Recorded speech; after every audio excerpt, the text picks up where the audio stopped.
और चंदे वाला जागरण कराना हो तो सीधे ही रसीद बुक लेकर सेठ के पास मत पहुंच जाना, नहीं तो दुत्कार के गेट से बाहर कर देगा।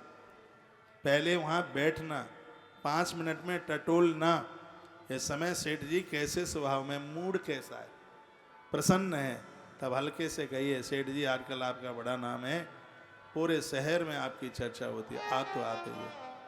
आप जैसे लोगों से उज्जैन की शान बढ़ी है। अरे आपकी तो इतनी चर्चा होती है, इतनी चर्चा होती है, लोग आपको बड़े आदर के साथ नाम लेते। अच्छा अच्छा, बस सेठ जी पूछो ही मत, उधर के मोहल्ले में सांदीपन आश्रम की तरफ आपकी बड़ी चर्चा हो रही थी, आप इतना सहयोग करते हैं, आपने मंदिरों में, आपने गौ सदनों में, आपने कन्याओं के विवाह में इतना पैसा खर्च किया। सेठ जी तो धन तो सबके ही पास होता है, लेकिन कोई बिरला आप जैसा पुरुष है जो धर्म के काम में आता है। सेठ प्रसन्न है और अचक से बातें आपने कह दी, मुस्कुराएगा, वो कहेगा ये सब भगवान की कृपा, आप आए हमें बड़ा अच्छा लग रहा है। चाय तो आपने पी ली है, थोड़ी और भी कुछ कॉफ़ी फॉफ़ी बनवाऊं, आप बताइए। खुश हो गए ना सेठ जी, बताओ। तब उसने देख लिया कि सेठ बड़ा प्रसन्न है। सेठ जी भाग्य बड़ा, कृपा बड़ी भगवान की है। 3 सितंबर से हमारे यहाँ भी रामलीला होने के लिए जा रही है। बस ऐसे ही मंत्रणा की जा रही थी, ऐसे ऐसे इतने दिनों तक रामलीला होगी। फिर बजट के ऊपर बात आई तो एक सज्जन वहाँ बैठे थे जिन्होंने कहा कि हमारे यहाँ के राम गोपाल अग्रवाल बड़े धनाढ्य आदमी हैं, उनके यहाँ से तो कभी कोई खाली हाथ जाता ही नहीं है, इसलिए आपका नाम सुन करके हम आ गए हैं, और आपके यहाँ से तो कभी कोई खाली हाथ जाता ही नहीं है, तो हम कैसे चले जाएंगे।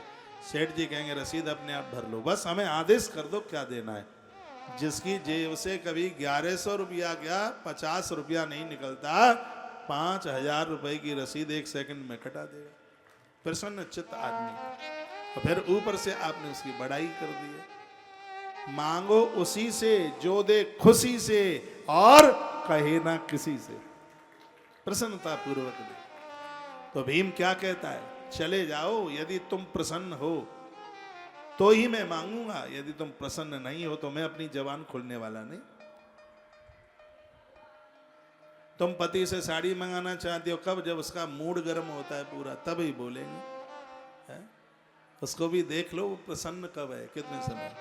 पति लोग खाते समय ज्यादा प्रसन्न होते हैं। जिस दिन कोई सामान सट्टा मंगाना है तो दाल बढ़िया तड़के वाली बनाओ, आटे में थोड़ा सा बेसन डाल करके ठीक ठाक से रोटियां जले पजरे नहीं परोस दीजिए। और एक बार तो कहेगा सलोनी की मम्मी आज तो दाल लीक कर रही है पेट में, बहुत अच्छा लग रहा है। सलोनी की मम्मी पास बैठ गई, कहा मैंने बड़े मन से बनाया है साहब, एक रोटी तो और ले लीजिए। उस समय वो मुस्कुराता है, खुश होता है, अति प्रसन्न होता है। उस समय आप कह दें ननद आने वाली है, मन ये था अब के बार कुछ अच्छी सी साड़ी उन्हें दे देते। तो मैं तो कहूँगा अपने लिए भी मंगाओ, तब भी सामने वाले को अति खुशी, अति प्रसन्नता। ये श्लोक बड़ा अच्छा लग रहा है, इतना प्यारा लग रहा है। क्या कहता है ये कि यदि प्रसन्नो देवेशः, यदि आप प्रसन्न हैं और तुम्हें देने में कोई कष्ट नहीं है तो ही मैं अपना मुंह खोलूंगा, तो मुझे दे करके तुम चले जाइए। यदि तुम प्रसन्न नहीं हैं तो मैं आपसे कुछ नहीं मांगूंगा। तो यदि प्रसन्नो देवेशा यदि देयो वरस्तया, और आप मुझे दे सकते हो तो अतुलम चबलम विद्या देही तम कमलासन, कमल के आसन पर बैठने वाले, हे विधाता मेरे भगवान, मैंने तप किया है, आप पधारे हैं, तो अतुलम चबलम विद्या, मुझे इतना बल दे दो जिससे यही ना पता लगे कि इसके पास बल कितना है। मैं आपसे बल मांगना चाहता हूं। उसको तो देवताओं को खदेड़ना था, इसलिए उसने बल मांगा। हमारे ग्रंथों में 2 लोगों के बल का वर्णन किया गया, और ये दोनों का ही नाम भीम है। सुनो, दोनों का नाम भीम है। अंतर इतना है, एक धर्मराज युधिष्ठिर का भाई है भीम, माता कुंती का बेटा है जिसका नाम भीम है। एक दूसरा भीम है, वो कुंभकर्ण का बेटा है, इसका नाम भी भीम है। दोनों में अपार बल है, भारी ताकत है। उसको बल सर्पों ने दिया है और इसको बल ब्रह्मा जी ने दिया है। ब्रह्मा जी ने बहुत बल दे दिया, लेकिन दोनों के बल में अंतर है। ठीक से सुनिए, दोनों के बल में अंतर क्या है? दोनों के बल में यह अंतर है कि जो कुंभकर्ण का बेटा भीम है, इसका स्वतंत्र बल है, और जो माता कुंती का पुत्र भीम है, वो भीम युधिष्ठिर के नीचे अपना जीवन जीता है। युधिष्ठिर धर्म है और भीम बल है। जिसका बल धर्म के नीचे होगा वो बल देवताओं का बल होगा, और जिसका बल स्वतंत्र होगा वह बल राक्षसों का बल हो जाएगा।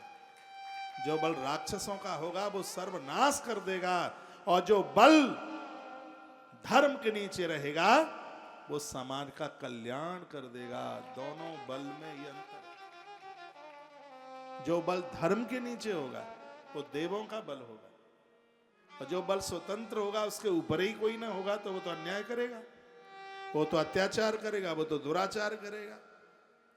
इसलिए दोनों बल को हम समझें, हमारा और आपका बल धर्म के नीचे हो। युधिष्ठिर भीम से छोटे नहीं हैं, युधिष्ठिर भीम से बड़े हैं। इसका मतलब है कि युधिष्ठिर धर्म है, तो हमारा और आपका जो बल है तो धर्म की परिधि के अंदर रहना चाहिए। धर्म की सीमा को ताक देगा तो समझ लो कि वो अन्यायियों का बल हो जाएगा, दुराचारियों का बल हो जाएगा। इसलिए अपने बल को धर्म के नीचे रखिए।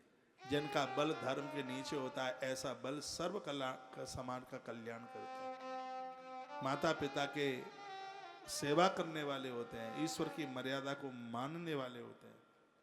इसलिए कभी भी अपना जो बल है वो धर्म के ऊपर न जाए।